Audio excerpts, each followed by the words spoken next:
Баршаңызға сәлем, менің каналыма қош келдіңіздер. Бүгін адам организміне өте пайдалы, дәруменге бай асқабақ шырынымен бөлісетін боламын. Видеоны толық көріп, менің каналыма тіркеліп, лайк, подписка бөлімін басып кетіңіздер. Ең алдымен асқабақты екіге бөліп, ішіндегі дәндерін алып тастайтын боламыз. Енді асқабақтың сыртын ашып,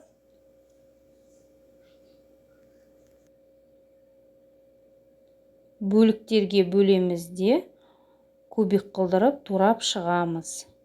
Турап шыққан асқабақтарымызды қазанға салып, суымызды құйып, 30 минутқа қайнатамыз.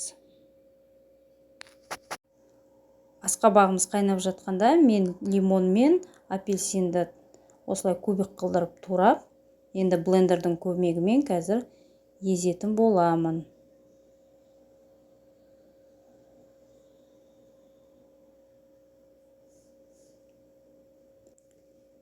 Езілген жемістерімізді осылай ситадан өткізіп аламыз. 30 минут толық қайнаған асқабағымызды осылай блендердің көмегімен езіп, жемістерімізді саламыз. Лимон қышқылы мен қантымызды қосып, жақсылап араластырып, 20 минутқа баяу отқа қойып қоямыз. Осымен біздің асқабақ шырынымыз дайын. Асқабақта аскорбин қышқылы болғандықтан иммунитетті жақсартып, суық тиюді алдын алады. Сондықтан осындай сок жасап көріңіздер.